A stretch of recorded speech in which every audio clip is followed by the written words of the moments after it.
my mic. Here comes y'all, and here comes the group. Hello, everyone. God, I am so bright right now. Um, uh, It's just your skin. Welcome back to Dying of Exposure. And as someone revealed to me from one of my socials last week, and the cure of Strahd. I am your game mom. My name is Steve, and I am joined by the bulk majority of the Strahd Quad. How you doing today, Strahd Quad? Pretty good. Present. I want you all to answer at the same time and with emotionally very drastically different things, so I can balance those things next time. It's a tip for next session. But for this session, we'll start off with a little bit of a recap. All right. So last time you managed to survive a pack of wolves attacking you as a group of 4 level 1 players, and I was pretty impressed and a little bit surprised that they didn't completely TPK you or TPU you, which is a total party unconscious, which is what I would have done, because we're not. This isn't 1997. I'm not adversarially looking to kill you in the second session of the game. However, you did a great job, but it was pretty harrowing. And then you all went to bed after discovering places in Belladonna's home to sleep after a hard time of fighting wolves and fighting wolves and slaughtering wolves and looking over at the corpse table, and as opposed to the dining room table, and wondering where to put the wolves. And then there was the outside dressing table, which is the corpse table for the outdoors. The cadaver table. The cadaver table. Yeah, that's the cadaver table. Correct. All of that was settled. And you found yourselves exhausted, ready to sleep. And then our early morning risers of Scratch and Esther, whose player Sunfye is unfortunately unable to make it this session, had like a nice little morning conversation where Esther now believes that Scratch is delirious and completely convinced they're a fictional character that Esther remembers from her youth in radio plays. But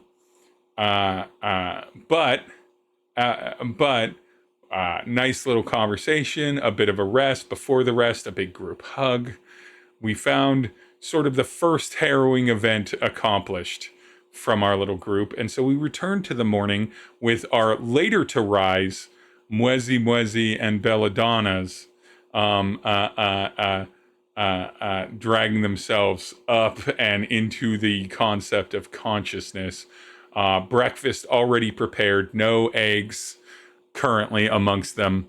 The morning crows of the roosters have subsided, and it's just the quiet background noise of the wind in the orchard trees, the kind of gentle smell of the meadery and its brewing kind of coming across, and breakfast foods, and of course the ever-present background clucking of chickens that exists unanimously in almost all regions of Barovia. I love how it went from chickens are pets to there are chickens everywhere. Well, like immediate escalation to fucking tripping over chickens. 2 to 3 chickens per square meter, all throughout Barovia. Per square meter! Per square meter! Good God. Every part of the terrain is difficult terrain. What with the chickens?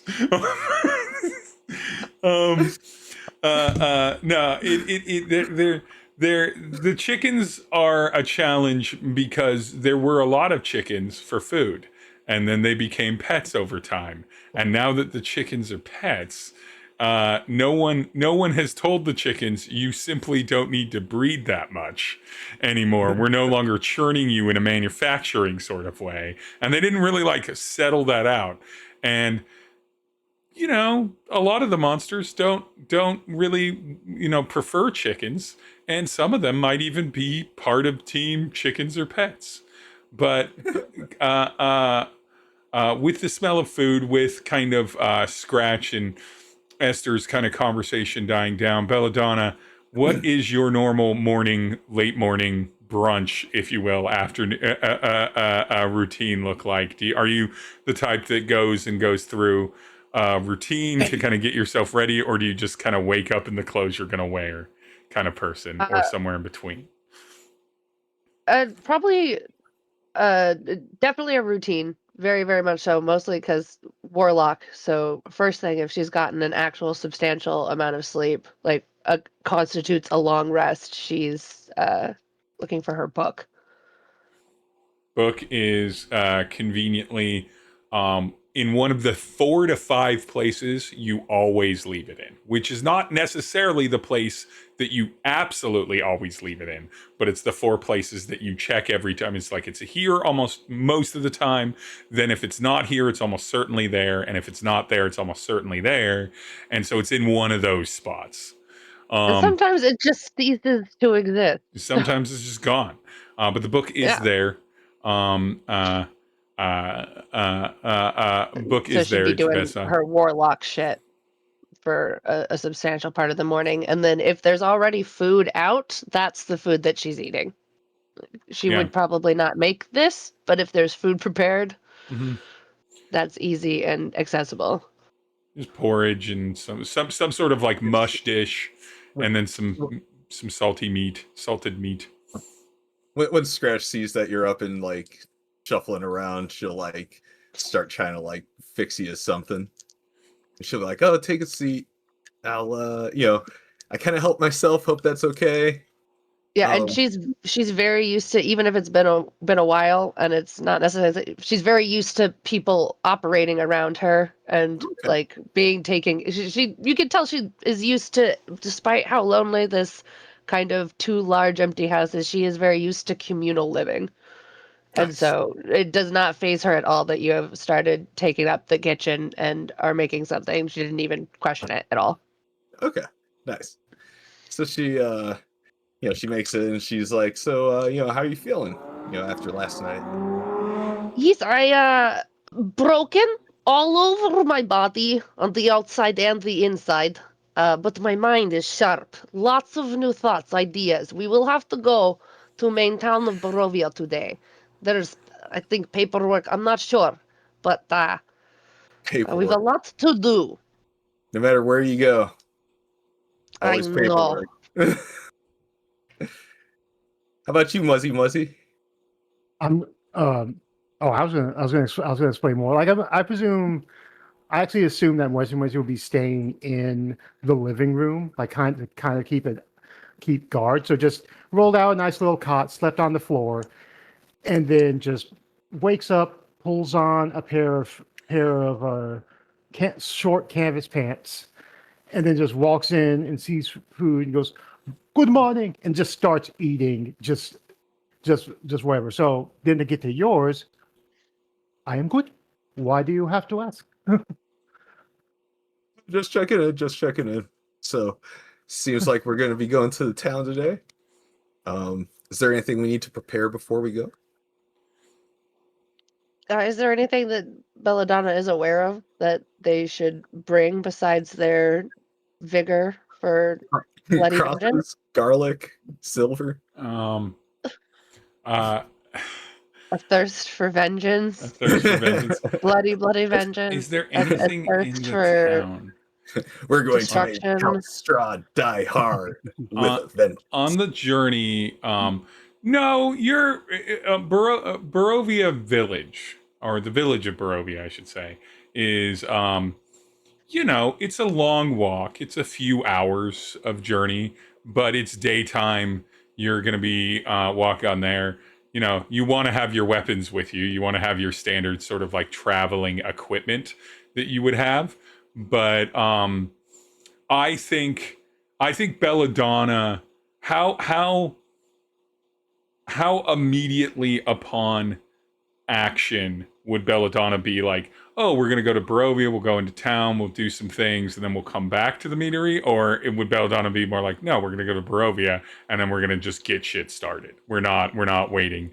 Because you have an inkling of an idea that it's not something, kind of what these adventurers sort of, they have to go across the lands of Barovia to kind of accomplish whatever they're going to accomplish. You've been around, you know that that's something. So would Belladonna be like be more of the instinct like, let's take it easy the first couple days, or be like, nah, we're just going?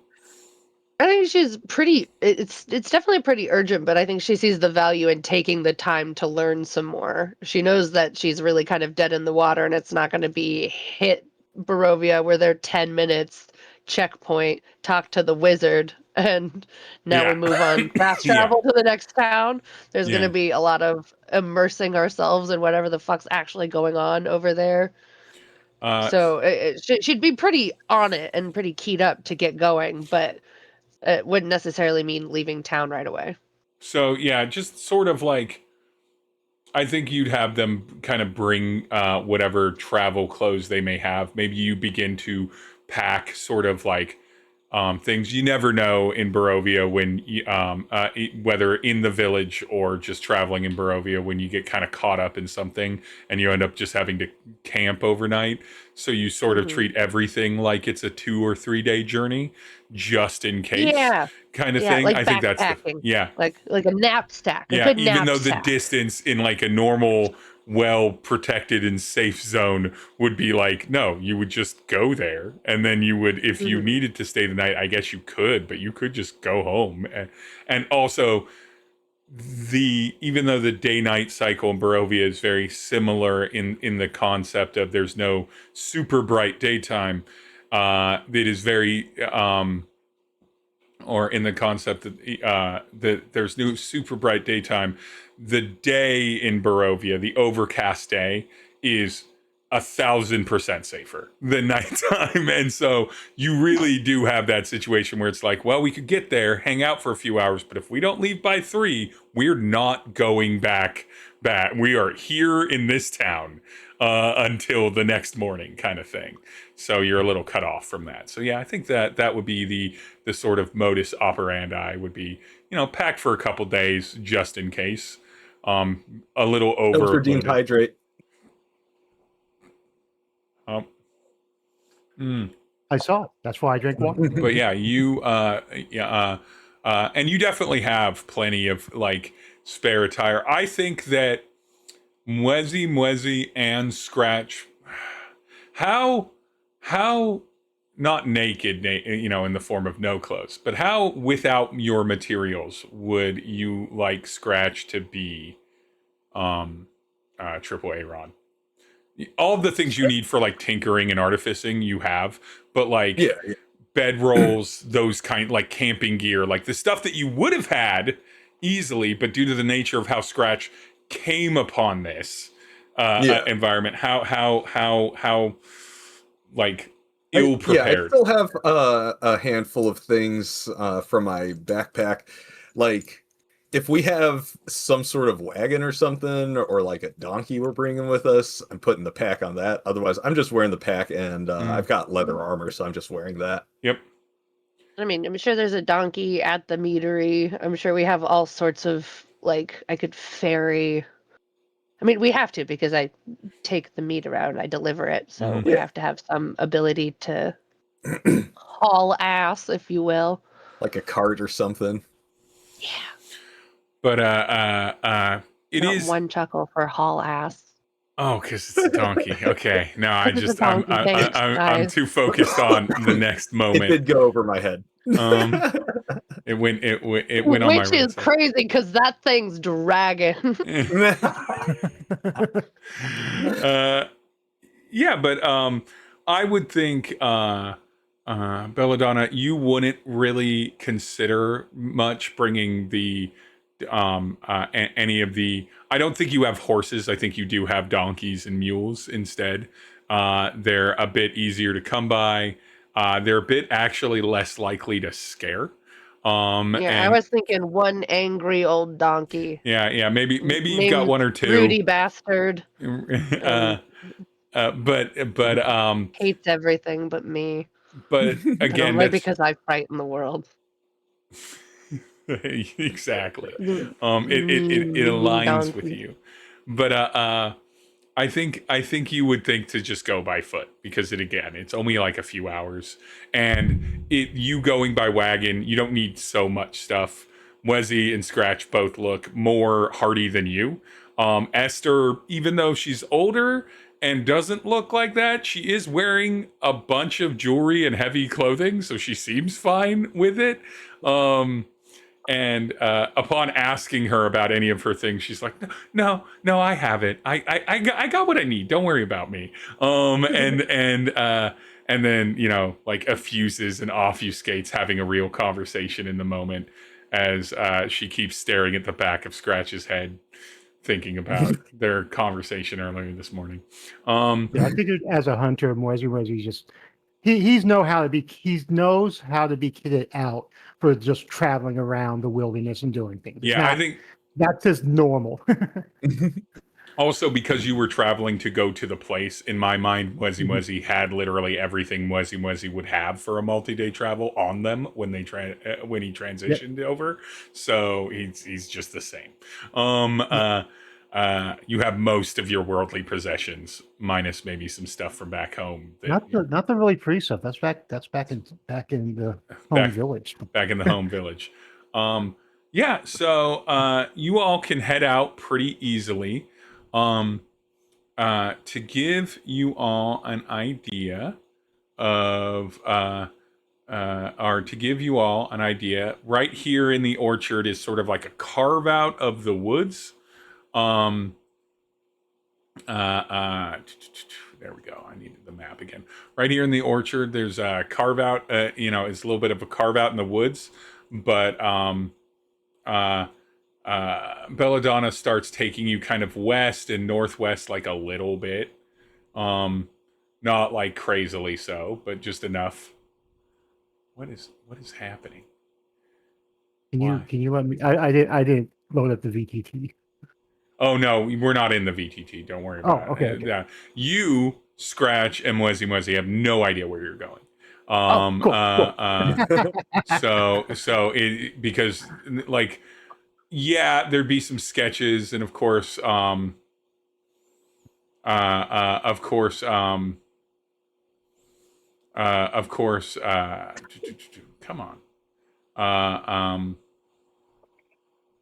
Of course, Belladonna knows the area pretty well. But why? Where is it?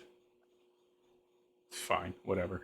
Of course, Belladonna knows the area. I don't know. I can't get the Barovian map to come up on my computer again off of D&D Beyond, and I don't understand why or how. But that's what I get for using D&D Beyond rather than saving the map and having my own little thing. But yeah, you kind of move a little bit toward like northwest through some fairly dense woods, but not so dense it's not a pleasant stroll. And you get up to this kind of main road. Scratch and Mwezi. This is a long trade road. Like, this is as main of a road as could ever possibly be imagined. In this, it's well torn. It's well tread. It's got a lot of like eras of kind of like worn down stonework and crumbled sidewall. It's easily like 60 feet wide in its swath. It's like 40 feet or like 30 to 40 feet of like road, and then another 10 to 15 feet on either side of it of cleared dirt, and then it's lined by trees. This is Old Sphalic Road. It is a road that goes through all of Barovia, all the way from the east all the way west, and everything. And it is the main thoroughfare of Barovia. It had much better times several generations ago, but now it's just sort of the walked path of things. There are no guards. There are no way stations. Anything that was made of wood has crumbled decades, if not centuries ago. But it's nice and it's clear and everything. And now is when I will have you roll. Who do I want to roll? Who wants to roll first on the random encounter tables? You need a D12 and a D8. Love these. Okay, go for it. All right. D20 No, is no, it's got to be a D12 and a D8 oh specifically. D12. Yeah, D12. yeah, at the same time. All right. D12 and D8. The D12 is 10. The D8 is 1. All right. Okay, now can you give me a D20 roll? Okay. 14. All right. So you move along the road for the first little bit, first hour or so. You don't see any other people coming up this way, which makes sense. You're at the outer edges of Barovia. If you look back, you can see some sort of rising mountains in the distance beyond the fog, and then they also have fog at their peaks and everything, and it just looks impenetrable. Like nothing has crossed those things. There's no lights up there or anything like that. Quick question, just because you made a point of pointing it out. Does the fog at the top of the mountains look different from the cloud cover that they often have? No, does it look like yeah, it's the same fog? That's the difference. Is you can see the fog kind of collecting around the woods as they crawl up the mountains, and then there's a break, and you see kind of clear mountain for a bit, and then you see the normal fog that would be at the top of a mountain in a low cloud cover kind of way. These are some pretty high, pretty snowy peaks up there, but it is kind of interesting that you see it's there is a point at which the thing that the mist that you walk through that if you try to return to will kill you or turn you around or both, whatever's faster, do end in some fashion. It grounds the place in Barovia was a land before it was this place. But in the first little bit, all you see is Courtney, give me a D4 roll, please.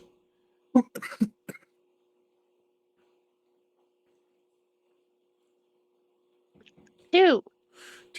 You see, as you walk on the trees on the other side, a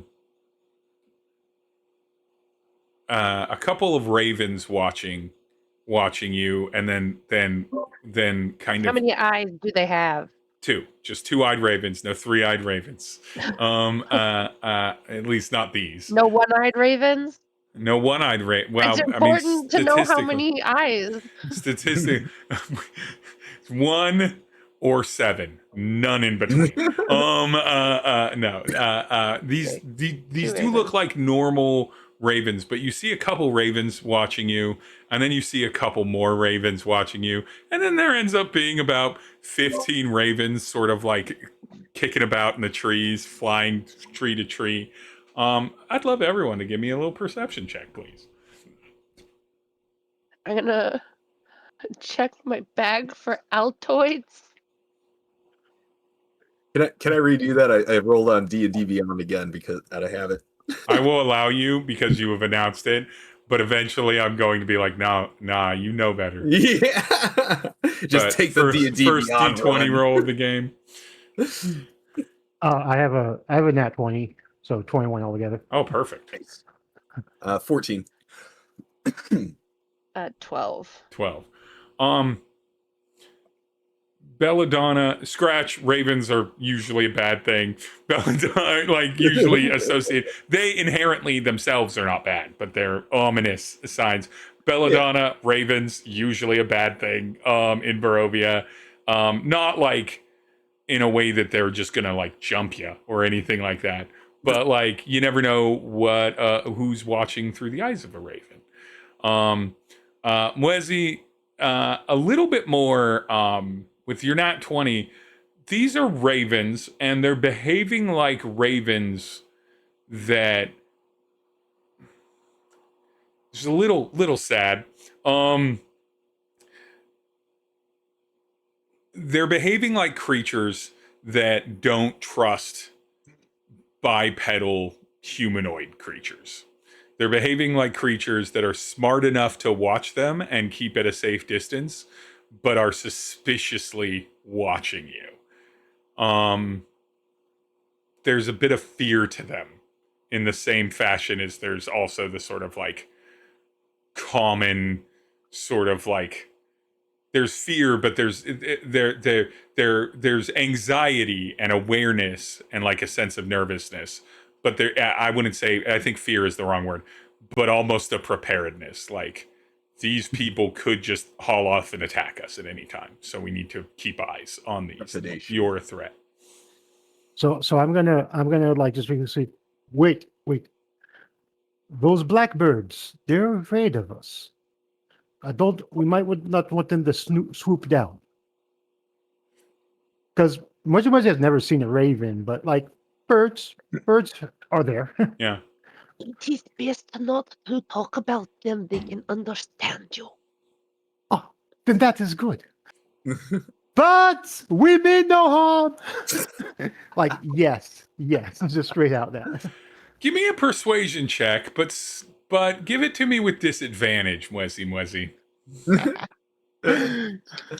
It's not anything you specifically did here. It's more just the vibe. 12. 12. Even though I did get another nat 20 on one of them. Yeah. The ravens just eye you cautiously. They don't back up. They don't scatter at the loud noise, but they don't encroach or seem any at ease as they sort of watch you. And Mwezi, you realize that they're fully tracking you all. Like you would walk past a tree that had like a handful of them, and then, you know, past another several trees where they're littered about, and then more would appear, and you begin hearing the kind of flapping, and you realize that they're sort of like pacing you as you're through the wood. But no inherent negative consequences come as you break out or before you break out of the wooded area and to sort of the small clearing that that the village of Barovia and this area is. Scratch Mwezi, and then Belladonna, you're familiar with this. Off to your south end, which is to the left in the direction, you can see that there is, at a decent distance, a pretty large body of like the kind of grassy fields and like kind of like open planed area that this is, that it doesn't really have a lot of trees or a lot of tall vegetation in it, sort of morphs into a bit of a wetland before it becomes obviously a river, the Ivlis River, that runs kind of parallel to the road in this section. And you all can tell that there's probably all manner of like kind of wet, boggy wildlife, as well as, you know, river life in that area. That's also probably where the you know, local fresh water comes from for most people in the kind of village area here. But otherwise, it's just sort of open skies and open land on either side. You can kind of see this, and in the distance, you can sort of see a little bit of the Barovian village detail, but it's still kind of far off here in this, like, you know, in this what's essentially like 10 or 8 to 10 mile like walk that you all are on here, this little hike that you've happened. What does the conversation sound like as you all are strolling quietly or strolling without any other social or panicky interruptions? What is the road small talk sound like for this group? Actually, I want to circle back around to the ravens. Like, I think it's just basically, okay, that's why my sister tells me to not do the talking. Should we be worried that they're following us? You should always be worried in Barovia. Generally, it's better to be worried. Unfortunately, I know it's not a very helpful answer to you, but it unfortunately usually just true. That's the impression that I've been getting. Just as long as they're not attacking us, they can look all they want. Yeah, it's gone well. It could still be bad, but so far it's gone well. Right? I mean, like, didn't what are we bring gonna anything shiny. You could give them something shiny. See if they give you something else in return. Sometimes they do cool shit like that, but also sometimes they your eyes. That's I a am good, familiar with birds. that's a good They can be idea. neat. That's a good idea, actually. I don't think I have anything shiny, but I do have some like trail rations and stuff. Could I break up like a bit of sausage into some crumbles and toss it and see if they like? I've got a +1 in animal handling, untrained. Yeah, give me an animal handling check, Scratch. That's a decent idea. I didn't. I'm sorry. I didn't stop clicking. But 16. I'm just gonna let that one ride. That one's fine. Oh, I bet you are. Yeah, no. Officially, I it's how bet. whatever the first thing you roll, that's the thing. Yeah. From this point. From this point, but You animal. get one mulligan a game. You make it. You realize that with Mwezi-Mwezi saying that they're following you and they're on edge, and that you realize that it's an opportunity, right? Ravens are smart. Scratch, you know as much about ravens and crows as anyone that's taken a tertiary afternoon to look them up on the internet would know. Yeah. So you know that they're particularly smart. They can remember people, all the fun little trivia that lots of people, Oh, the yeah. moment they look into it, are like, "Oh, dope," or terrifying, And plus, depending on. Scratch definitely grew up like hunting them, play hunting them. Oh yeah, of course. And so definitely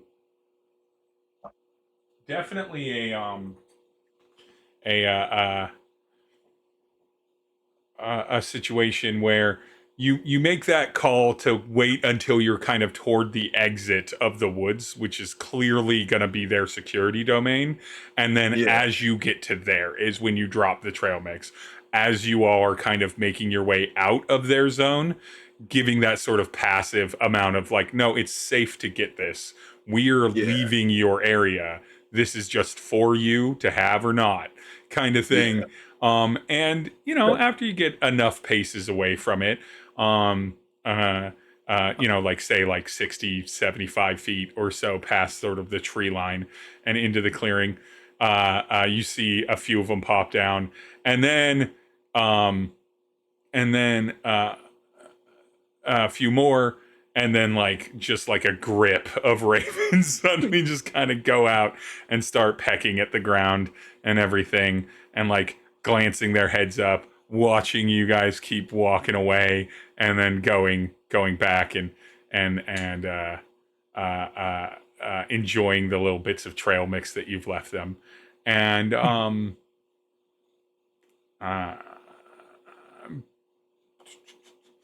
yeah, I don't think we're there yet. So yeah, they enjoy that. Obviously, they seem pleased. Animals like free food.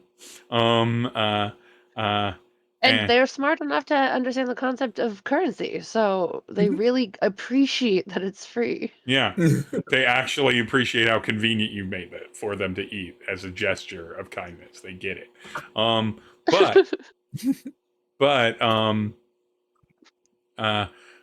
You all kind of continue your travels. But yeah, what's the traveling chatter like? Sorry for dragging you off that. Oh no, I mean that's kind of part of it, right? That is part of the traveling chatter. Yeah. Scratch probably isn't saying much unprompted, just like keeping eyes and ears out. Yeah, if allowed to, Belladonna will point out and explain local flora and fauna. I actually was going to say Mwezi-Mwezi would just, if anything, be like, what is that? Oh, yeah, name, then fully go, 100% sure, yeah. Again, she mostly knows about the plant life and especially anything like that are edible versus toxic, and the animals and the interplay and ecosystems of the animals. She will talk to you about that the entire way there. Awesome. Yep. Scratch is super down with that. Yeah. She'll engage you and then like ask questions and stuff and dive into the lore. As you educate the group of like the local flora and fauna, a lot of this isn't dissimilar to like your typical wooded area, like kind of colder northern area. Like, it's moss, it's fungus, it's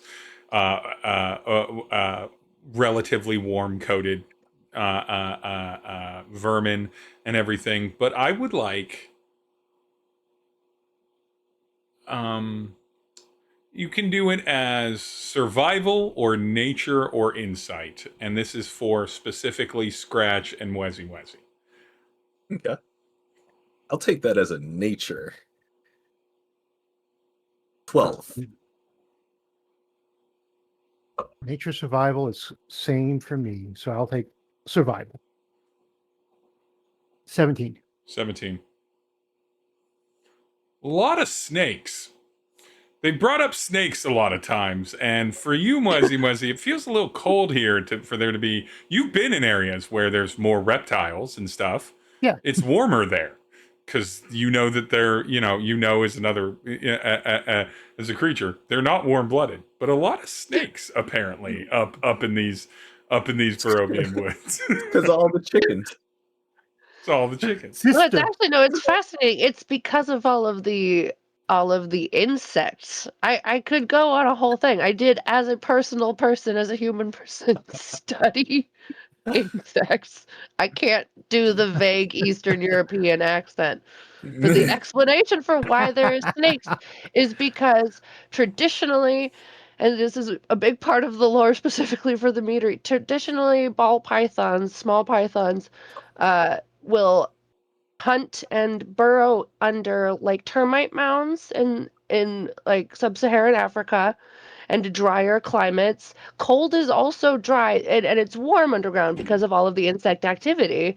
And they eat the mice that are, so it's a symbiotic relationship between the ant colonies or the termite colonies, and in this case, why she loves them so much, and the ones that she has and is fond of, because they, around her apiaries, keep insects out of all of the carpenter's bees nests, because carpenter bees do not have the defense of being in a large colony. It sounds like I probably have already known. Yeah. There's your lore drop about local flora and fauna. That's what this is literally for. It's so if you have any kind of trivial things that your characters would add to the realms of Barovia. I don't know shit about animals, insects, I got and birds. a new therapist, and they asked me to give some examples of why I thought I might be neurodivergent or on the spectrum. And maybe I should mention the extensive research I did into carpenter bees for this one moment in the D&D campaign. Yeah. I've not done enough research. Hours. Hours. It's actually fascinating. I love that. I trust you. Give it all to us. Belladonna, give me a. We're going to call this a persuasion check, but it's actually a charm check. And so roll your persuasion, but this is about a charm for these two companions. Esther is nodding politely and absolutely as engaged as however that player decides their character is engaged in this. But for these two. Okay, that is a 17 on the dice. Persuasion is a +6, so that is 23. I'm adorable. This crunchy sort of like, not even really crunchy, this sort of like witch looking like woods woman, which soon you'll discover there's a lot of witch ass looking people in Barovia. It's the invoke fashion. Yeah. But for you all, this is not the kind of like common aesthetic. With this which one sort of like going into carpenter bees, their care for them, the kind of biome of it. It's compelling in a way that is almost the kind of thing where you're like, this could literally be this person's like thing, is that they could just go around and teach people about this thing. Like they obviously know about it for another purpose and because they're interested in it. But like, to put it in kind of modern terms, this is like Tearzu level fun to listen to. For those familiar with the YouTube channel Tearzu, as far as just like, I don't know anything about crickets, and then Tearzu's gonna give you 15, but instead of it only being 15 minutes, a solid like hour and a half goes by where they're just doing that. You're asking questions, they're never off. Can Belladonna be giving it to us in the form of tier lists? To be fair, it's not outside of the realm of her personality. I can absolutely see her being like, and then the 17th best thing about the couple to be. Excellent. Just does it in reverse order, fully building to the number one. But my favorite thing, number 17. All right, and so Kissing now, them on their little heads. now, Mwezi-Mwezi, will you please roll a d12 and a d8 for me? I can do just that. So I have a 5 on the D8 and a 12 on the D12. Okay, and then can you give me a d20? Everyone dies. A 19. 19, okay. This has been hot today. All right. As you get Barovia, the village is coming into view a bit more. I always say Barovia and then realize I need to say Village of Barovia, not Barovia, the place that you're in. And it's gonna be my least favorite thing while we're near the Village of Barovia. I like Washington State. yeah, it's New York City, New York State. The village is coming into a little bit of a better view, but you're still a fair ways off from it. However, you are beginning to go through some fields, some more manicured fields, some more like harvest fields. You see a lot of root vegetables, a lot of like durable, I can handle the cold kind of vegetables and fruits here. Sort of like dense cabbages, a lot of like turnips and things like that. Things that go in borscht, essentially. Seems to be the hearty food that can grow here. You're not actually seeing a lot of farmers out at this point, but that could just be because if you kind of got like a brunch start, it was like, it was like 10 a.m. when you left, so it's like noonish now, right? It's most of the harvesting and farm work is famous Barovia brunch. Sorry, classic Barovia brunch of wine and then like grain porridge, and that's it. So you get there, and I need Belladonna, would you please roll me a d6? Yes. this is the number of times you were stabbed.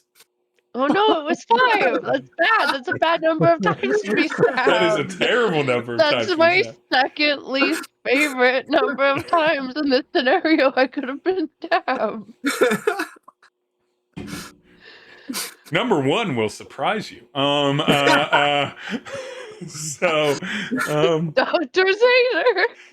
Zader.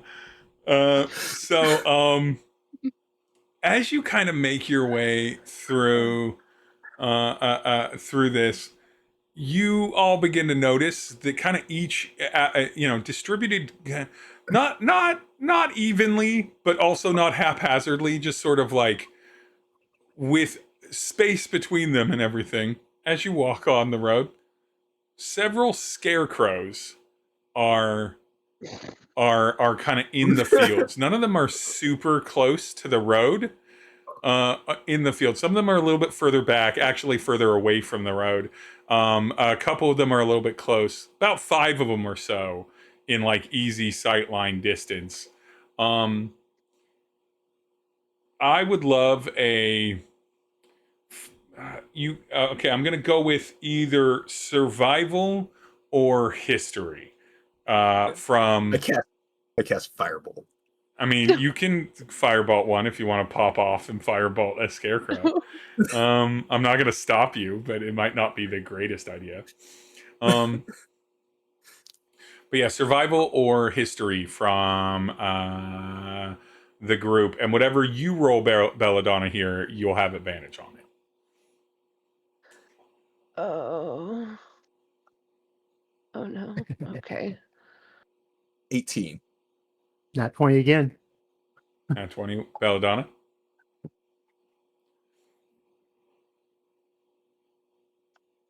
Okay. I'm gonna do. It's a nature 15. I'm doing 15. Nature advantage. So these scarecrows that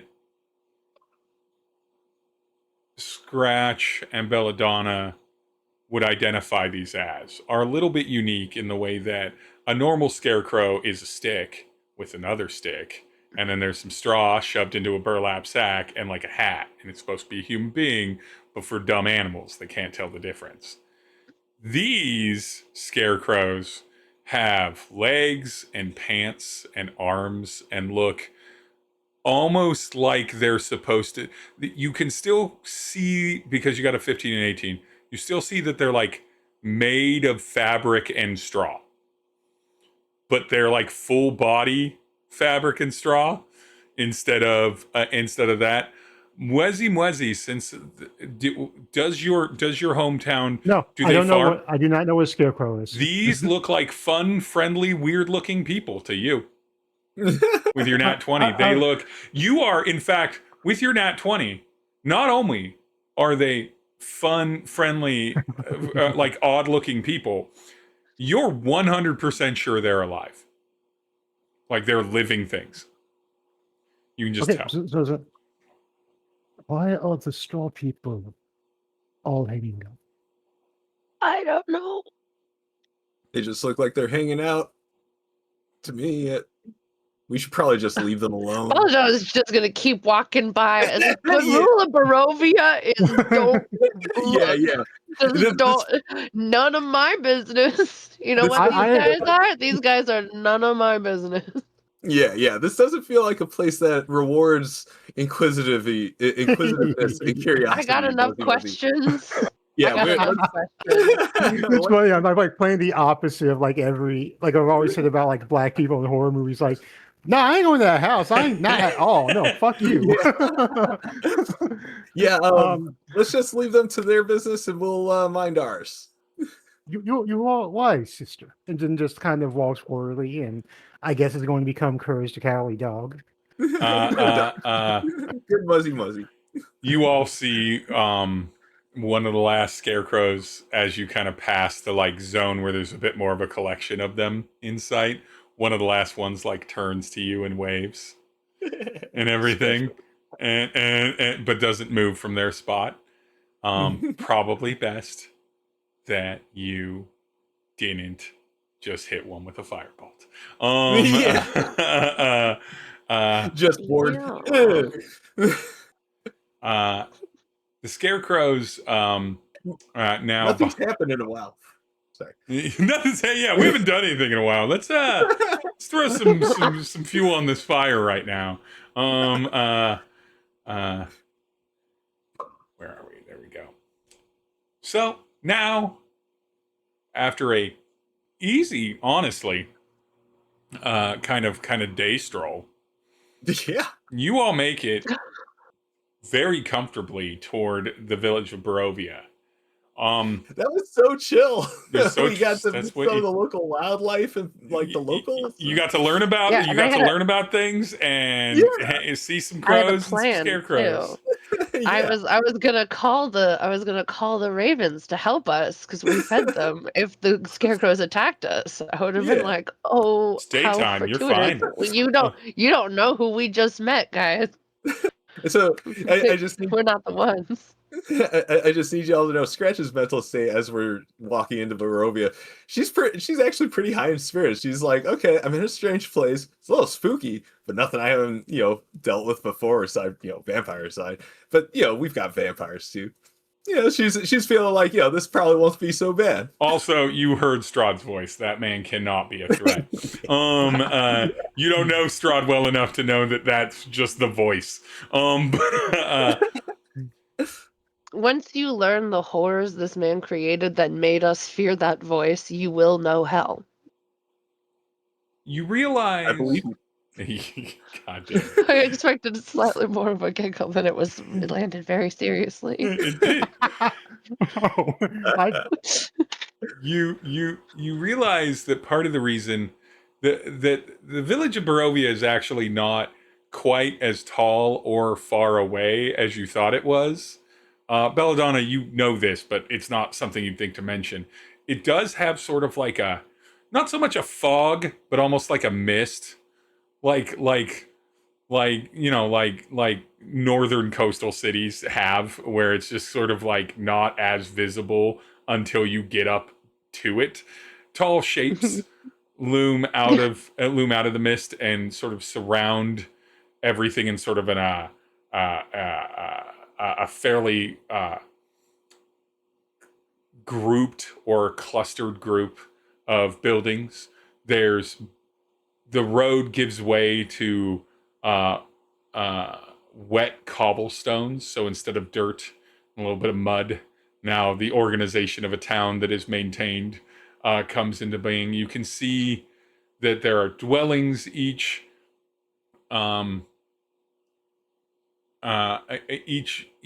window has shutters on it, all of them closed.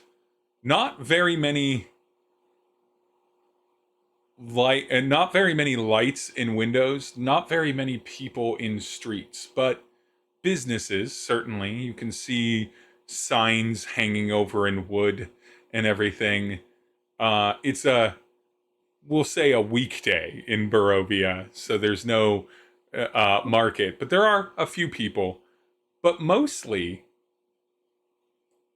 Mwezi-Mwezi and Scratch, you would just hear a little bit of like in the distance sobbing as you kind of approach this town, just like somewhere far off, a kind of quiet echoing sob. You hear this too, Belladonna. Yeah, but the Scratch just kind of nods and like looks at the others to see if they clock it, and her nodding is kind of like, yeah, that makes sense. this is a sad place. He's beginning to understand. I am glad you are becoming on the same page with us. Yeah. Now I feel like that might be me if I lived here too. So where are we headed? Well, you'll live here now until you die, or we get out. So Yeah, we'll see about that. We'll see. where do we go now? I like to think of myself as an optimist, darling. So there's many places you can go here. It would make sense for you to bring these, kind of the common thing is to bring any kind of wandering adventurers from out of Barovia that have made their way into Barovia to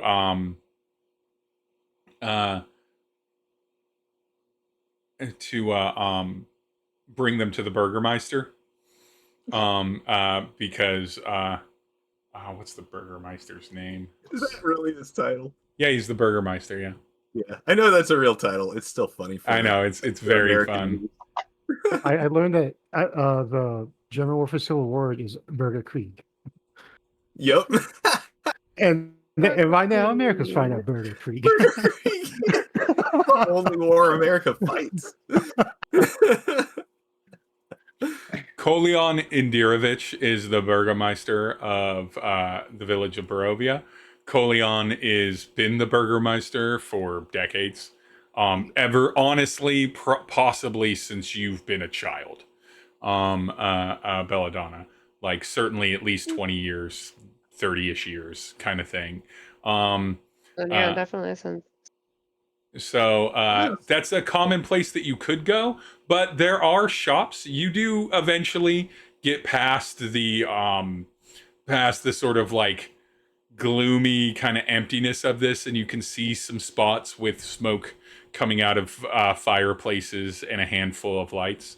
There's the kind of like general store, Bildrath's Mercantile. There's a tavern, Blood of the Vine Tavern. There is, of course, the actual like. There's always the church, a super fun place to hang out in Village. Hey, come to our town. Come see let's go to the chapel, and the cemetery behind it, and then a handful of small vendors that will be pretty close to the front doors of their homes, but like in availability there. But otherwise, not really the biggest, most happening town. So probably either that Bildrath's Mercantile, Vine Tavern, or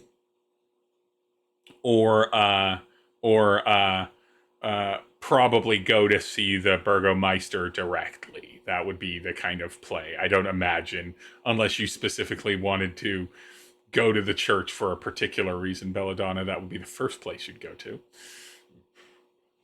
But maybe Not that I can think of, even for shenanigans. I mean, you know me, I like an opportunity to do something slightly contrary, but I can't think of a reason she would do that. No, so it's straight to the Burgermeister. I will say that Mwezi does want to go to the church, but is willing to wait first until gets to the Burgermeister. We also should probably wait for the church until the cleric is here, because that'll immediate. There'll be some really good things in there for sudden things. I also am down for the Burgermeister. As we go towards the Burgermeister, Scratch will have questions about, like, so how does one become Burgermeister? Is this like a hereditary title? Like, tell me of the systems of power here in Barovia. I have a +0 in history, so Belladonna will fill Scratch in. Doesn't actually know much, I don't think. That's up to GM discretion. Game Mommy decides whether or not Belladonna has any fucking clue what she's talking about when it comes to however that part of it works. Like maybe the textbook history or civics of it. So I'm gonna say that I'm gonna say this. The way that I work as a GM is you say things unless they are wildly game breaking, they become true. You are from Barovia, which means at the very least for the Village of Barovia, you would know, like we know how politics works roughly, at least in our like we may not have an exact understanding of each small role, but this is medieval times. There's a town leader, and then that's essentially it. It's not like there's like aldermen and everything like that. There's not a comptroller kicking about and being like, what's the term length for the comptroller of Barovia?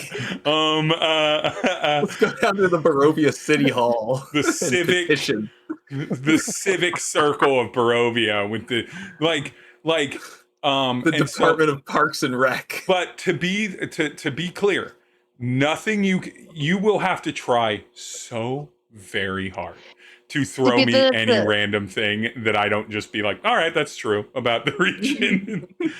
I will never contradict you unless I simply absolutely must. Like, oh, the Burgomeister is actually Strahd. Like, that would be, no, that can't happen. But like generally you can say they're picked. I ran a game where the mayor of the town had to be named David, so half the town was named David so that those kids could grow up to be mayor. Like, there's nothing that's too wrong. But yeah, I think but the Burgomeister lives in a mansion, a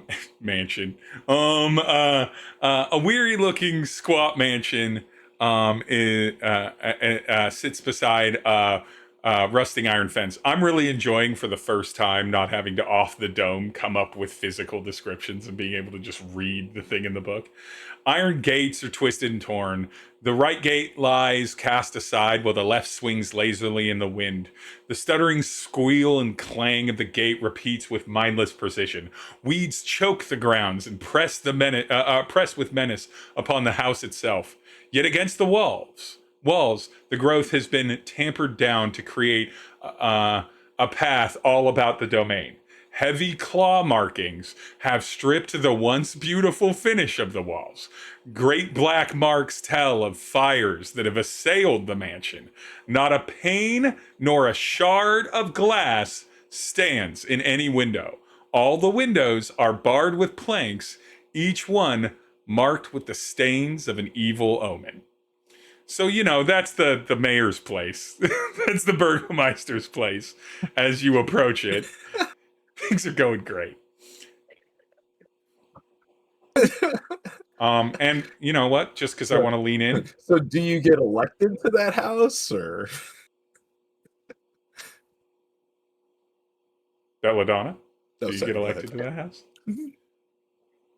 Start. Oh, I didn't. I think I glitched out there for a second. What's going on? Yeah, so as you approach... Last I heard was that you were leaning in, and then you were a cloud of smoke for 30 seconds. It's and fair. then everybody was you like, approach "What's your to answer?" just this fucked up house with claw marks on it and burn marks on it, and no windows, no glass in the windows, just boards and everything. This is not a surprise to you, Belladonna. This is what this has looked at like for a long time. Yeah. But as Scratch just asked, so do you get elected to that house, or? From what I understand, and he has been in this house since I was very small, but and nobody knows if this is true for sure or not, but it is said that you earn it by winning in a duel. Okay. But no one has yet beat him in a duel. Not a lot of people challenge him to duel because of, nobody winning. Yeah. I guess I'll understand more, but thank you. That's a very interesting tidbit. I don't understand it at all. I appreciate it nonetheless. I would love all of you to make a perception check, please. It's so weird to use the module. 15.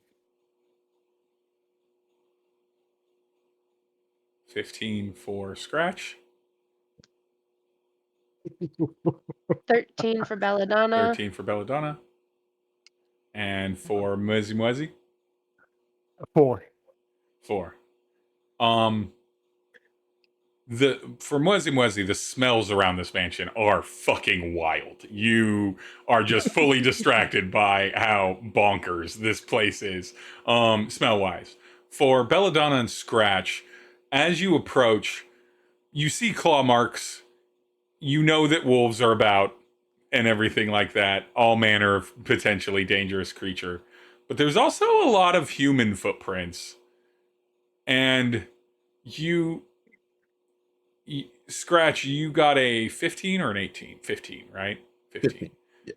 Scratch, as you kind of approach up and are kind of eyeballing this area, around where there's human footprints, there's you eventually come upon little there's some hair, and then there's some little discarded bits of clothing, and then there's a little lump of something, and then you see a finger, and just little human detritus around some of these. Not a dense amount, but here and there, cigarettes tossed out into an area where you just see the butts occasionally. Scratch pauses to turn to the others and is like, looks like a wolf might be the mayor now. Anyway, let's keep going. So continue. That would be very fun.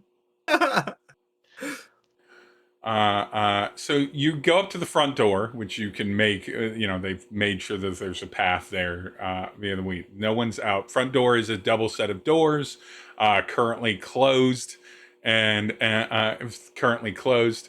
You do not see anything like a bell or anything like that on the door. Do you knock? Do you just open it up? What's I your open game the plan? door. I just fully open the door. You go to open the door. This belongs to me. I'm a citizen. Belladonna goes to just open the door, and when you go to open the door, you can't. It's not that the handle is locked. It's that when you try to move the door, it only moves like a little bit and then stops. And it's very, like, and then you try to push. Maybe it's a push. Maybe you forgot. And it's a push. Yeah, I was gonna say. And everything. Nope. It is hard. It is hard. Locked up, and you hear a voice. I'm kicking. You kicking it? All right, give me an athletics check for the kick. You could also you could make an unarmed strike, which might be the same for you. Yeah, it would be this. It would be the same. Yeah. It's gonna be a 14. 14. You kick the door. You don't do much to move the door, but you now know that the door is currently barred from the inside. You recognize sort of like where the door is kind of stopping now, so it's not like a deadbolt. There's a absolute like bar of something, wood, metal banded wood, or like a rod of some sort in the middle of the door, barred, and you just hear a voice that says, "What's her voice gonna be? Go away. Go away, please. Please go away." I just look expectantly at Belladonna in hopes that like she would know what to do. Yeah, I it's like don't you're the know local. who that is. So, who are you to tell me to go away? Who are you in general? The Burgomeister is currently indisposed. Please go away. Oh, that means he's been kidnapped. Oh. No, I can. Do you I'm gonna- verbalize I'm gonna- that? Yeah, no, she says that out loud. That means No, he's not been kidnapped. He's fell ill. or it's sex things. Either way, we need to rescue him. There's And by rescue, I mean we need to kidnap him Is he or alive? something. Why are we here again? You took us here. Right. I'm gonna kick the door again. kick that door.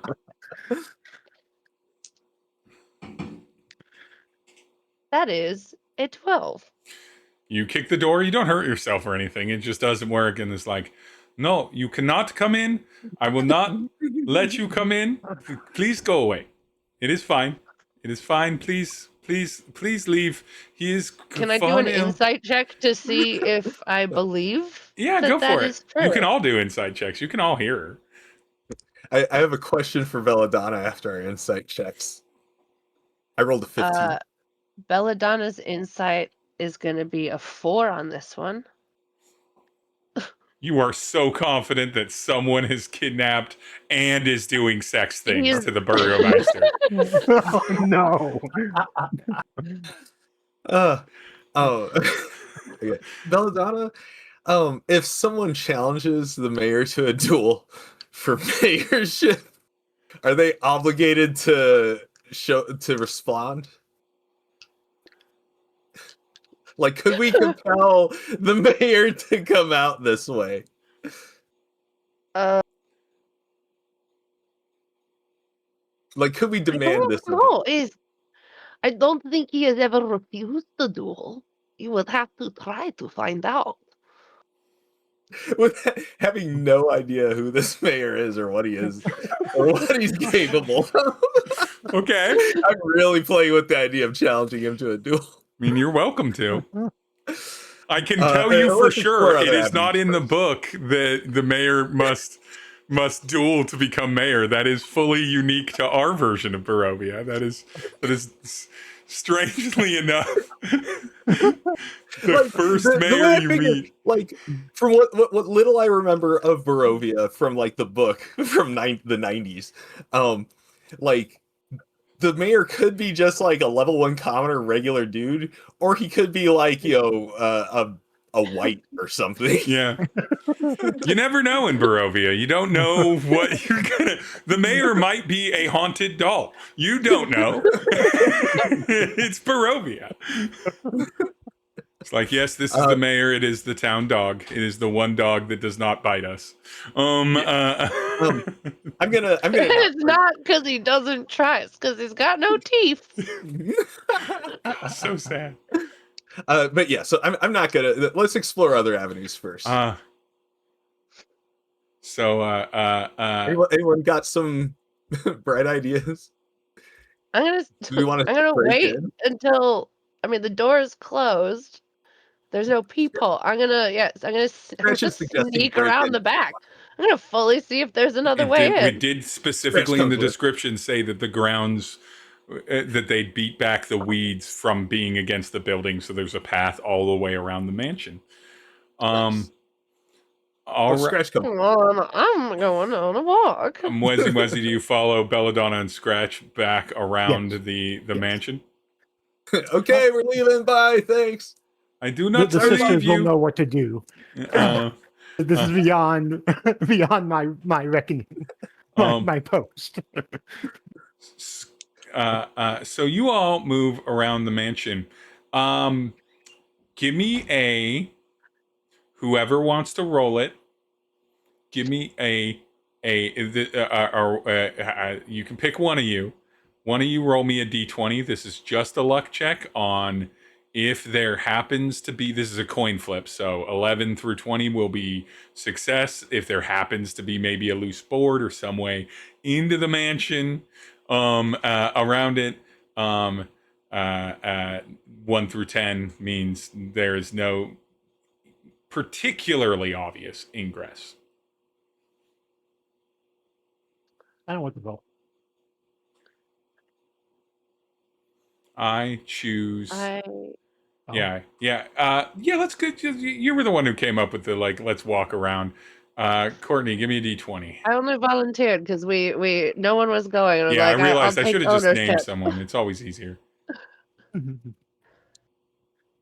12. 12. Okay. 12. Yeah. With a 12, you find as you kind of walk around the kind of outside of this, the claw marks, the burn marks, the wolf tracks, the human tracks, all kind of have come at this place from every direction, which means they've needed to maintain and repair it from every direction if they've wanted to not have it be easily entered. And unfortunately, one of the lower level floor windows, because there are 2 floors to this, one of the lower level floor windows, you notice one of those boards just doesn't seem like it's very well nailed in from the inside. You can see that since there's no glass, there's no anything there, there's no bars or anything left on that window. There's just some boards nailed up, and a couple of them just seem like shoddy work that might be an easier way to get in, if you so choose to try and break into the mansion of the Burgomeister as your first act of interacting with a human being here in Barovia. I'll point it out to Scratch. I don't know that burgling would be my strong suit, but I'll stereotype this cat for sure. Scratch winks. I bet this cat burgles. You burgle, baby? You burgle, baby? Oh, yeah.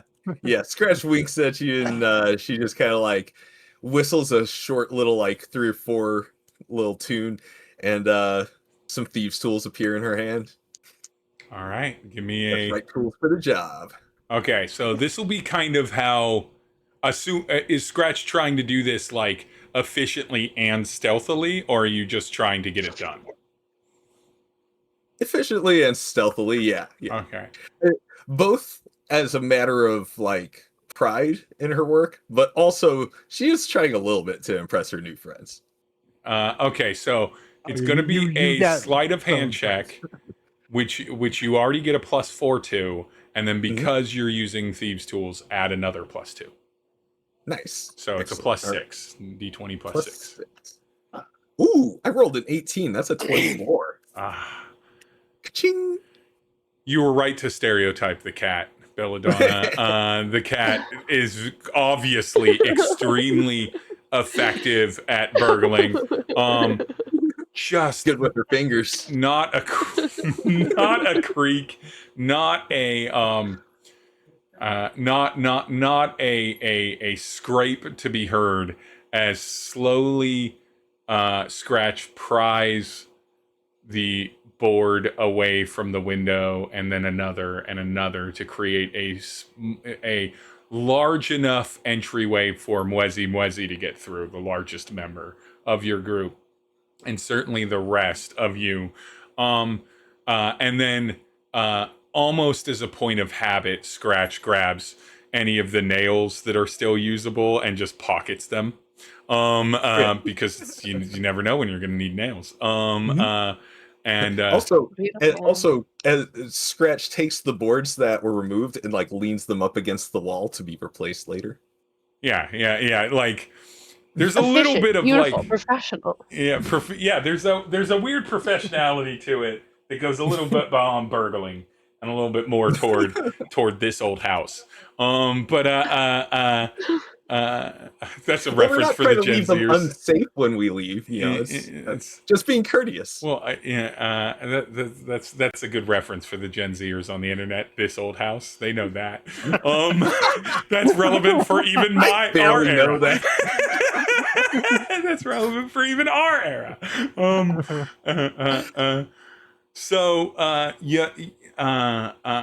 Because Scratch did so well, I'm not going to make you all roll a stealth check to slowly get into this thing. It's on the lower level, right? Mwezi-Mwezi is there and is easily able to physically make it convenient for all of you to scoot on in. Scratch doesn't need help as a cat, but Esther definitely is not used to crawling in through windows.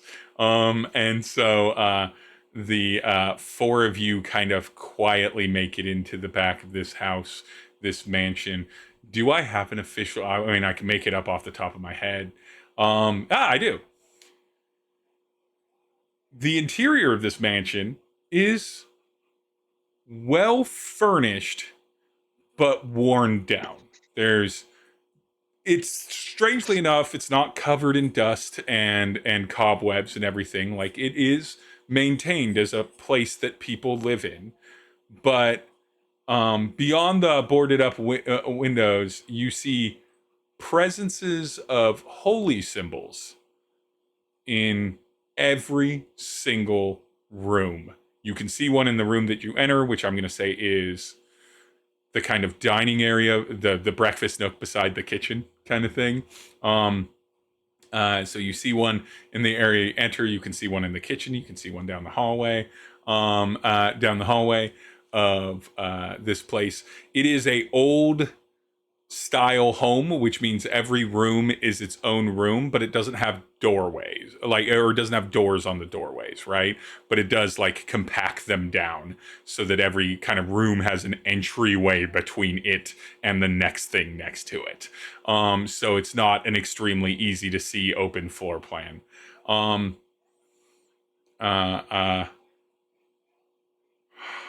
No, we're gonna leave that. Mwezi-Mwezi, I need you to make me either a survival or a perception check. You're the animal creature. Survival. Weirdly enough, this doesn't go for Scratch, but it's because Scratch is cat and you were dog, and this is more of a dog thing. 18. 18. Something smells off in here, but you don't know what.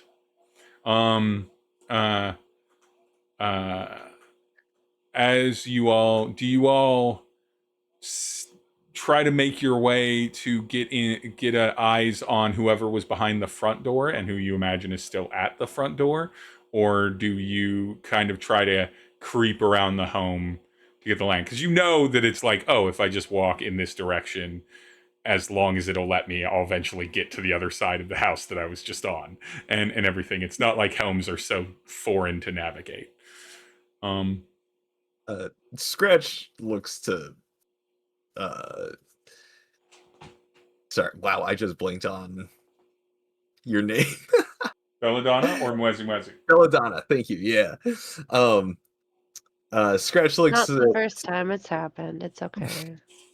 Scratch looks to Belladonna for cues and is just like, he's probably gonna be wandering around. We should go say hi.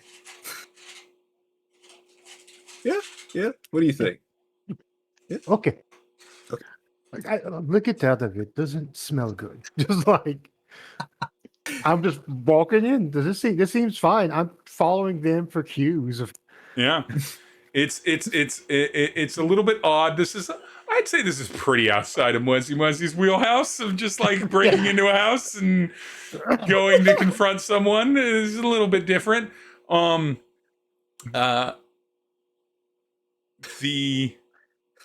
We don't mean harm. We just want to go say hi. I am going to have you do a stealth check as you approach to see if they get any inkle in any turn. You're not going to get surprised by them. This is if you have all the surprise and setup. Basically, if your sneak stat is high enough. So this is going to be a group stealth check, and we're going to take the middle roll as the roll that the group rolls. So everybody roll. I already. What'd you get, Mwezi? 17. 21. 21. 12. All right, 17. Perfect. Let me look at their stats. Oh, the NPCs already have stats for me. It's crazy. I don't just have to make it up on the go. He's looking up stats. It's fine. Sounds like it might be. It's gonna be fine. You're fine. Everything's out to get us. All right. Tell us about Lurch. So, yeah, no. So you see the back of this person first. Person. Okay. You see quite ornate, honestly. Like plate armor in the pauldrons and the chest plate, but you see the back of it, right? You see a kind of Scratch is immediately having second thoughts. She is picturing some butler. You see at the hilt in the side, you can see that there's a sword sheathed on their hilt, a good solid broadsword. You see long brown hair and kind of a red sort of sash that kind of hangs over one side of the shoulder pauldron and then kind of drapes down to the other. But a pretty well-dressed person. They're not particularly tall. They're taller than you, Scratch, because almost everyone's taller than Scratch. But they're about Belladonna's size, right? A bigger looking because they're in armor, but about that height, maybe a little bit taller. And you can see that this person is literally just like hand on the inside of the front door, breathing slowly, and they just seem like they're listening. That's what you see when they approach. Quick clarification. So is the door not barred? He was just the door is barred. Okay. It's fully barred. You can see a big, like, it's got 2 iron bands on the edge of it. Big old fucking classic. We've barred the door. Okay. And it's on like you can even see, since you're an artificer, Scratch, you can see it's on a hinge, so it's like a normal. As soon as see that it's like a fully armed and armored like guy, Scratch is looking to like Belladonna once again, just like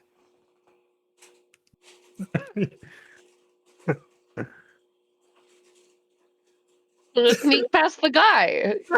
okay, we do not introduce ourselves. Okay. I'm gonna find the Hamburglar.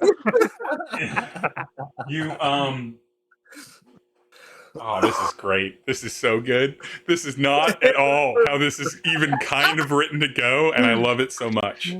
I don't know. I haven't played this before. You keep acting like I, as a No, player, know, it's a and I, as a joy. character, know. I fully It's have a no clue what I'm joy supposed for to be me doing. because, like, as a normal GM, I literally have, like, here's the important NPC. I don't have a plan for how that's going to go other than what their overall vibe is and All everything. you told me is that Belladonna knows that the guys are supposed to go to the comptroller, then they can start their mission. And now I found my guys. I gotta go to the whatever the guy is. The And then I can Burgomaster, the start my mission. Hamburglar, Yeah, the Comptroller. the Burger Master. So I think like whether we actually probably ask ask is that Burgermeister? No, that does not look like the Burgomaster to you. But I will have Belladonna, I will have you roll a history check. You're gonna have to roll get a pretty high one. A 10 isn't gonna do it. You don't know who that is. But Don't you do see some fucking loser in my way who that is. There is definitely some other rooms that you can see sort of off to the side. There seems to be like an office room that's kind of off to the side. There's definitely a powder room, bathroom, and everything. But there's also a staircase with like the kind of classic carpeted train that kind of goes up the center of a staircase, like nice, hardy wood staircase. And there is a staircase, and you could get up that staircase and not enter their sight cone. You can, as you're crouching, you can see that their sight cone is pointed in the opposite, the red sight cone, Baldur's Gate 3 style. I'm gonna Baldur's Gate 3 sneak around their sight cone. But yeah, do you want to explore more rooms down here, or do you want to go upstairs? Because you're not really seeing anything like a bedroom, and you're not really hearing any other noises in this house. In fact, it's incredibly quiet, other than y'all in the very quiet that you're being, and the breathing of the person at the door. Sorry. No, again, I would say Belladonna would be inclined to probably go upstairs wherever I would think the bedroom is. I'm trying to find this man, this Meister, this man, this no good, no count man and his sale. This hamburglar. McDaddy. All right. So the DC is not high because you've already succeeded the stealth check. You can roll either stealth or acrobatics. It's a group roll. And we're gonna do it the same way. So it's the middle roll that's gonna be the roll. Whatever's higher for you, stealth or acrobatics, group roll. 11 on stealth. Okay. That's 17. 17 for acrobatics. It's the same as stealth, but I feel more acrobatic in my heart. It's fun. A 5. A 5. Oof. Okay, so an 11. Quick question. Yeah. Can I roll one additional thing, because Scratch is wanting to keep an eye out for anything valuable that she might justifiably palm if she feels. Yeah, give me a perception check. Okay. 14. So most of the more valuable things in here are pretty large. They're not very palmable. There's not like a lot of jewelry or niceties out. But you do see a little statue on one of the like hall kind of like, not an armoire, but like runner tables, like a hallway table which tchotchkes and keys would live. And you do see a little statue, and you recognize that the statue at the very least is like a valuable metal. It's at the very least like a copper or a silver. It's a little tarnished, so it's kind of you're thinking it might be silver. Maybe it's not all silver, but it's there, and it's only about like this big. It's a little statue of a powerful looking man with a sun on his crest that matches the symbols that Esther has. on theirs, it is a statue of the Morning Lord. You don't know what the Morning Lord looks like, but you know what the symbol of the Morning Lord looks like because you've now. I've now learned all about that. Yeah. Talking about Esther or talking with Esther over breakfast. Yeah. Morning Lord, So, not the same as the Morning Sun, as Lord Morning Sun, which is extremely coincidental. and sort of confusing. But yeah. So okay. Scratch just makes a mental note of it, and we continue on. So with an 11, this is what I love about characters that already have stats. With an 11, it's an ominous thing to say. You make your way up the stairwell. Creak. I need no creaks happen. You stay to the carpet. You stay comfortable. You stay kind of head on a swivel. I need specifically Mwezi-Mwezi to make a dexterity saving throw for me, please, as you top the stairs and begin to go out of sight. Top of the stairs. You went where I went. I also went. Like Me a top and and a bottom. Stairs. Yeah, exactly. We're implying that the stairs are the bottom. Yeah. That was a 10, Steve. It's a 10. Okay. I'm going to have... I don't think Courtney's gotten to do this a lot, so I'm going to have Courtney do it. Courtney, will you please roll me a d20? You want a low number because you're rolling for the NPC. Okay. I love making my players that was roll. rolling really. I'm taking my dice out of dice jail from last game. I love making my players roll for the enemies. Just roll for the enemy. Roll for a bad thing to happen if you roll high. I like it. I like it. Yeah, it's the closest I get to PvP. 10. 10 and a 10. It's the closest a GM gets to being from I have no mouth and I must scream. Yeah. I cannot wonder. I cannot wander. With a 10 versus a 10, meets it, beats it. The 10 was the DC. You were setting the DC. Mwezi-Mwezi got a 10. You don't see Adequate. this. None of you see this because you've moved out of sight. But after you move out of sight, players, you know that the figure turns and like looks up the stairs because they're almost sure they heard something, and then they didn't, and they turn back to the door. Now their ear is up against the door. I'm not going to describe any part of them that you haven't already seen, but you know that that's physically what happens, though you in character do not, because you are now upstairs. Mwezi-Mwezi, I need you to do me another perception or survival or nature roll with advantage. The rest of you can do one of those with normal straight numbers. Now that you are upstairs. What are we rolling? Either nature, survival, or perception. And for Belladonna and Scratch, this is flat. For Mwezi-Mwezi, because you are a dog creature, you get advantage. Also, survival, got nat 20. Fuck. Scratch, what did you get? 8 on nature. Okay. Got a 16 nature.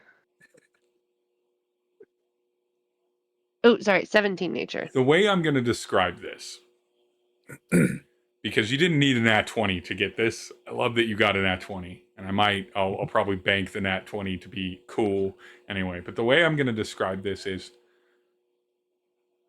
Triple Aaron, can you tell me why it is that Scratch can't smell the dead body that Mwezi-Mwezi and Belladonna can smell suddenly? The smell of rotting flesh. Oh, I like this. What prevents Scratch from smelling it? I'm going to say that she has an extremely diminished, maybe even almost lost her sense of smell just from her life as a mercenary, like, gunpowder and smoke and shit constantly. Yeah. Even your own tinkering. Exactly. And your own like the metals, welding, shit like that. Yeah. Even your own efforts. They didn't have like respirator hoods and all that. Belladonna and Mwezi-Mwezi, you know that somewhere on this floor, and Mwezi-Mwezi, you now know it was the thing that you were smelling that was off downstairs. There is a dead body somewhere. Something is dead up here. So so Mwezi-Mwezi's gonna stomach. I do not think we should go near the corpse. Yeah, you can't see it. There's some rooms in here. But They yeah. keep their corpse table upstairs? No, there is just a corpse over there. Yeah. With your nat 20, you know what room it's behind. There's a room, and these ones have doors. Are they all closed? Yep. They're all like bedroom doors and a bathroom door. It's classic. All the sleeping happens upstairs. All the socializing happens downstairs, kind of thing. So we avoid the corpse room and look for the Monsignor in the other rooms. The Monsignor. What an insane comparison for Virgo Master. You know, the Monsignor. Some foreign leader, European sounding word. Kilion. Monsignor. No, I think that our primary objective is to keep looking for the senior vice executive producer of sales. I presume he's dead. Someone must have beat him in a duel, and that's the current mayor. I don't know what's gonna is the plague the duel? Y'all, like, I don't know about y'all. I'm new here, but it seems to me, just a humble palace cat from the fold, it seems obvious to me that, like, the mayor is some sort of undead thing? Probably a zombie? I don't know. I don't know. Maybe we can talk to him. I don't know. Don't know. You're the local. You keep looking for him. Maybe you. I'm looking. Okay, let's check. I don't know why we even stopped to talk. Corpses be damned. Quietly bickering in the hallway. No, but like just fan fearing on what's going on with Monsignor Kolian Indirovich, a common Monsignor name. Okay. So we check the non-corpse rooms first, and hopefully the Monsignor's there. We don't have to ask him about the body, or that we even know about it. We just, we talk to him. But if there's nobody there, then either that guy down there is the Monsignor, or the body is the Monsignor. Yeah. So you search the rooms. Yeah. Your wife, Sister Strahd. You search the rooms. You do not find a person outside of the closed door that you are not going into. You find one. Doing this. You find two bedrooms. All the empty rooms first. Yeah. You find two bedrooms. And then like a bigger closet that just stores household items and stuff kind of in between them, and you find a restroom. The two bedrooms that you find, one of them is sparsely decorated but cluttered with weapons in various states of disrepair, and a couple like perfectly complete weapons, not in like a more in a workshop mentality than like a thing. So there's like a mace that's handle has been kind of splintered and is kind of split down the middle, that's currently in a vise to try and bind it back with some leather strapping around it. And there's like a sword, and there's a sharpening stone behind it, but it's clearly very chipped and blunted, and it's not very clear. So there's like a handful of those, maybe like one like pauldron or like little piece of armor and everything like that. And then, a wardrobe with some men's clothes in it, nothing particularly unique or of note. And then in the other room, there is an easel with some paintings on it. The paintings are not good in the way that they are excellently crafted, but they are horrifying to look at. Swirling, bloody kind of like amorphous energies, like dream state type of paintings, darks and shadows and eyes kind of staring from the woods kind of thing, or staring from like a amorphous cloud of spiritual beings. Some of them center a hand out in offering, and everything. Otherwise, in this room, you see much the same as far as like a bed with some blankets and some pillows and, you know, a wardrobe. And in this wardrobe, it's definitely femme presenting clothes. That's definitely like bustiers and dresses and stuff, but also plenty of like pants and regular like shirts, because Barovia's muddy and not very pleasant. Several different coats. A lot of the things in both of these wardrobes are actually pretty well mended and cared for, but old. Like a hand-me-down of inherited things. There's only a couple like newer, nicer looking things, and even those to like scratch his eye, because Mwezi-Mwezi wouldn't really know, and Belladonna, this Barovia, it's just what clothes look like here, for the most part. Scratch, even those are like the equivalent to like a polo and a nice pair of slacks. Like they're like business casual at fucking best, so they're not like nice. Yeah. But yeah, and that's what you find. And in the bathroom, you find, you know, some baking soda for brushing teeth and hairbrushes and things like that. I'm aware of fine cloth, Steve. Weavers that make great cloth. You do, but you don't know how they should look in fashion necessarily. True. Okay. That's the thing. For you, a lot of this is actually very well. I think Mwezi-Mwezi would be like, clearly these people know how to sew, because like a lot of this stuff should have fallen apart, but is, and it's not just holding on. It is very well mended. But yeah, that's what you see. And then there's the door. Anything suspicious or out of place or give me a investigation or a perception check. I'll take that investigation. I thought you might. Oh, intelligence-based creature. Yeah, 18 plus 6, so that's 24. With a 24 in the room that has the art in it, you see a small stack of handwritten love poems written to a person that you now know is named Arena. Ireena. Arena. Okay. Arena. And it is nothing but 2006 longing. Like, you are the ocean and I am the fish that must swim to you, but my gills are so dry.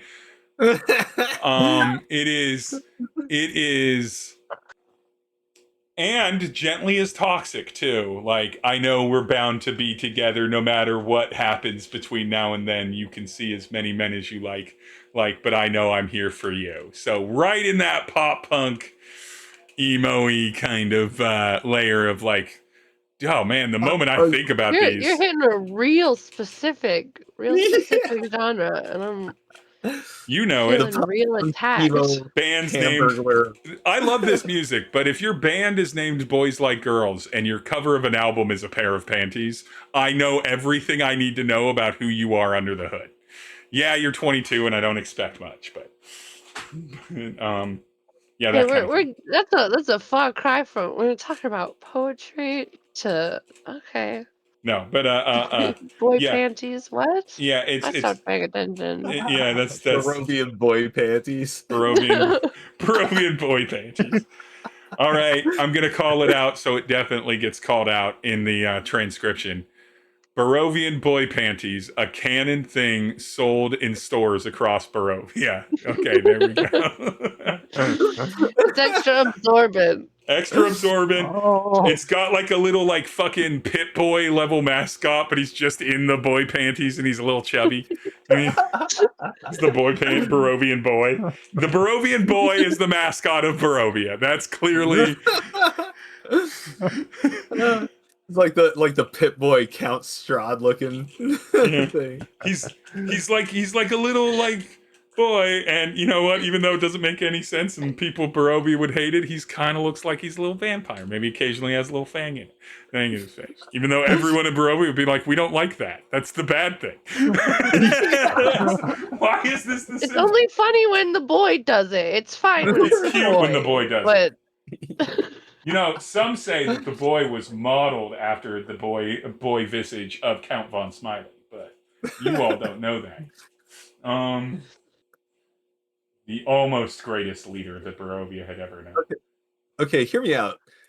Steampunk Curse of Strahd, where like all this thing with like the Strahd, the cutesy Strahd logo and everything is real. And that's how he launders his image in like Neo Barovia. In Neo Barovia, yeah. In the post-capitalist or in the late-stage capitalist, fully controlled hellscape of Barovia. Yeah. But yeah, Anyway. so you see those love notes, but otherwise you don't really see anything of super note or super value.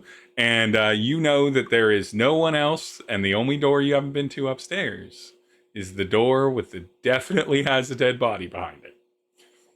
I like whine a little bit. I think we have to go to the corpse room. it's the perfect time for some spooky haunted house music. Yeah. Yeah, but I didn't get my audio fixed yet. I would, yeah, but and I feel like I would lead. Still thinking like, oh, kind of chivalrously lead. Mm-hmm. You're also the strongest by far. It's the easiest to hide behind in case of scattershot on traps. As the door opens, Scratch does the cat thing of like weaving in. Oh, you just immediately. Oh, perfect. So Scratch, Mwezi-Mwezi, Belladonna, and Esther, who has totally been there the whole time and behind you. Just shaking behind us with their squeaky staff. Is how I imagine her always. All four of you open the door to this room. In the center of this room, first let me describe. This room is larger than the others. It's the primary suite, if you will. It has a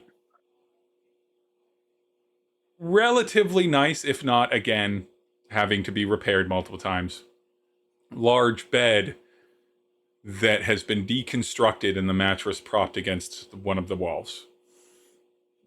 There is a unmolested dresser and wardrobe. There is a working desk with papers and missives on it, and an inkwell and a quill, and a little candle to melt wax for a wax seal, to deliver official business.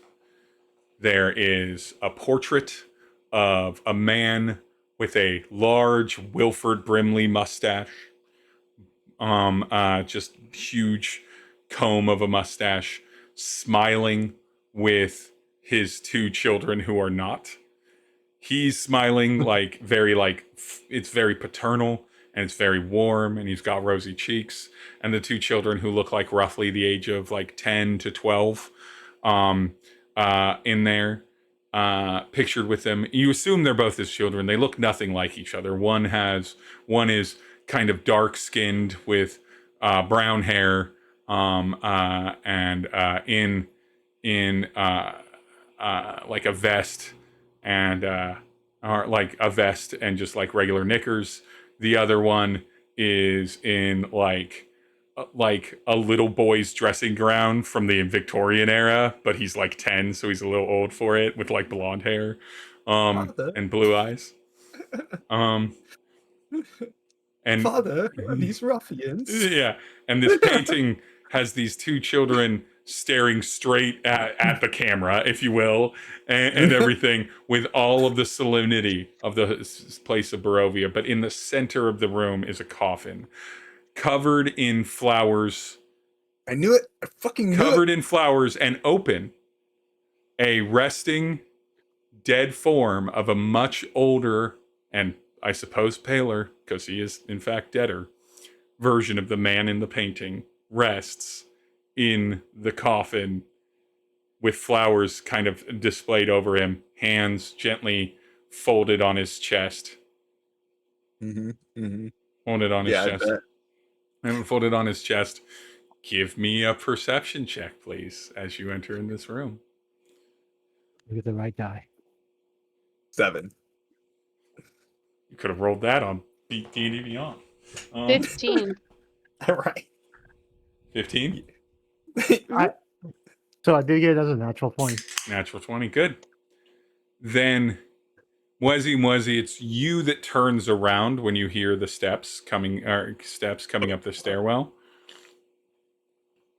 Because it's been a while. You checked every other room. This person became confident that you weren't at the front door anymore. Because we weren't. Because you weren't. And you hear the steps coming up the room. What do you all do?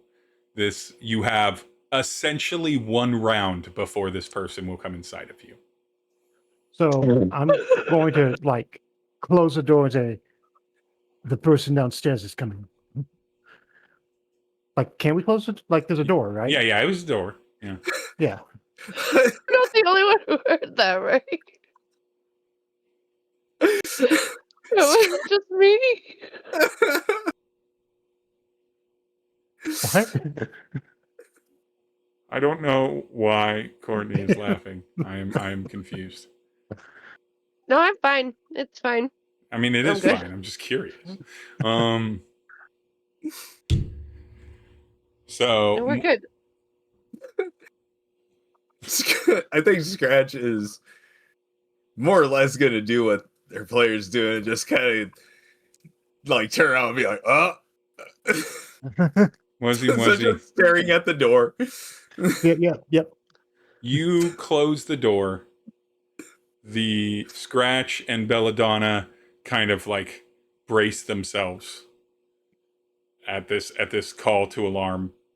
I need you to give me, Mwezi-Mwezi, an athletics check, please. Because there is no lock or bar for this door. Yeah, Scratch is also in her mind preparing, like, her mind's racing for some sort of like way to casually play it off, knowing there is no way. Just probably gonna end up going, hey. 23. You feel a strong fucking kick on the outside of that door. But it does not match the strength that you put to prevent it from being kicked in. I know you are in there. Let me in. Okay. At the first sign of the door being kicked, Belladonna is going to go in. She's going to move for it. She is going to jump on top of the guy in the coffin and start shaking him. Tell us anything you know! So, well, Belladonna shakes the corpse in the coffin. Belladonna, He's faking. now that you're looking at him, faking. now that you're looking at him, he's definitely dead, and he's been dead for like several days. He is B. He was so much thinner, and he didn't have the beard side of the mutton chops. You're looking at the Burgomeister, Kolian Indirovich's body right now that you're shaking, and you sense there is no movement to him other than the movement you are applying to him. This is just a dead guy in a coffin. Ooh. It is the corpse table. Are there any windows in here? They're boarded up. Let's go to No, don't do it. Should we let them in? Yeah, well, I mean, Let that's me in. clearly the new Burgermeister. He beat this guy in a duel, and Yeah, I'll open the door. I'm going to put this in the chat, and then I'm going to describe this person. okay. Who Do you reads? see my question in chat? I can't look at the the chat of the channel of the conversation. Gotcha. And so it's in the general channel. Okay. What you see when this person is allowed in and stomps forward after the kick gently doesn't meet the door and everything, so stomps forward, blade drawn, is a woman with long brown hair, darker, like kind of like brown, almondish colored skin, gorgeous in the face, powerful of frame under that armor, and she points her sword at the three of you and is like, "Must you disrespect my father, the man that you had killed, by molesting his corpse? Coming to steal his body, turn him into one of your monsters?" And then she goes to swing at one of you. And that's where we're going to end this session of the thing, with her saying that. And then we'll do initiatives, roll some rounds and everything. And poor Sunfire will come back to another battle. Maybe. Because I just realized it. Definitely like, oh, she is from the painting. Yeah, anyone that like looks at her for a brief enough moment is like, oh, same hair, same skin color. Same skin color. This is you've read some of her love letters. This is Arena. Okay. But we will get to that next time. Yep. While we're outroing, AAA ROM, where can people find you? You can find me on YouTube, AAA Ron. You can watch. I just post whatever. The longest travel videos in a game. Just long wagon travel in game. Dragon's Dogma 2, I believe. Yep. Real time cart travels between the cities in Dragon's Dogma 2. Exclusive. Where can people find you, Chimerror? You can find me as Chimerror at Blue Sky, most other sites, beach.city in the Fediverse. And yeah, I'm there. And what will people do about you, Betty Buzzsaw? It's a different question. I wasn't prepared for that question. Sorry. I was. What will people do about me? What to do about nothing? Where could people find you? Where could or can people find you on the internet? You can find me grasping at straws on how to recover after that. Perfect energy. Outstanding. We will be back here next Monday for more Curse of Strahd goodness, Cure of Strahd goodness. But until then, follow at Dying Exposure on social medias.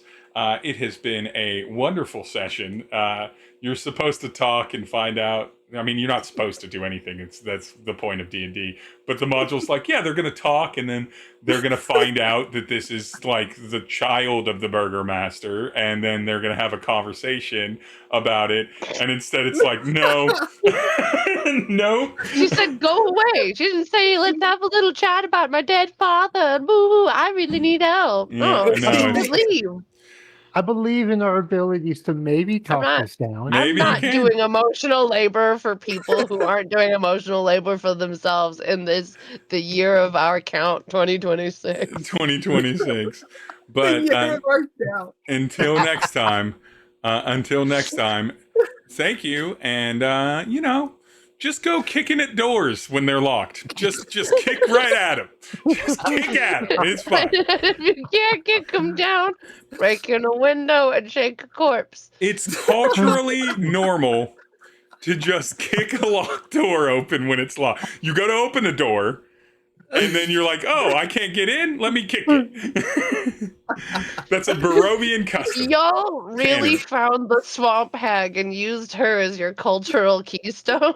Like, it's really not working well for you. It's your charisma is so high though, which is what's great about it. It has to be. You're a warlock. That's what real life has been like. Making terrible decisions, and everybody's like, she seems to know what's going on. You seem capable. You made a choice. But until next time, bye everyone. Bye.